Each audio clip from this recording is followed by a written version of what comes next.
High. তো দ্বাদশ জ্যোতির্লিঙ্গর মধ্যে অন্যতম জ্যোতির্লিঙ্গ হচ্ছে মহাকালেশ্বর জ্যোতির্লিঙ্গ। তো একবার ব্রহ্মা এবং বিষ্ণুর মধ্যে কে শ্রেষ্ঠ তা নিয়ে বিবাদ শুরু হয়, এবং এই বিবাদ দূর করার জন্য এবং তাদের পরীক্ষা করার জন্য ভগবান শিব ত্রিভুবন ভেদ করে আলোক স্তম্ভের রূপে আবির্ভূত হন।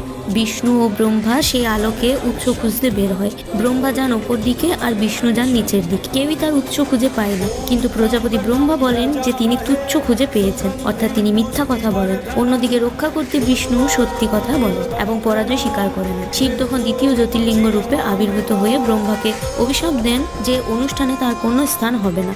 অন্যদিকে সত্য কথা বলার জন্য বিষ্ণুকে আশীর্বাদ দেন যে তিনি অনন্তকাল পর্যন্ত উচিত হবেনি। জ্যোতির্লিঙ্গ এই অখণ্ড সর্বত্র সত্যের প্রতীক, যার অংশ শিব নিজে। তাছাড়া এই মহাকালেশ্বর জ্যোতির্লিঙ্গের নানান কাহিনী প্রচলিত আছে। এবার তোমরা কমেন্টে জানিও এই মহাকালেশ্বর মন্দির ভারতের কোথায় অবস্থিত। কিছু ভুল হলে ক্ষমা প্রার্থী।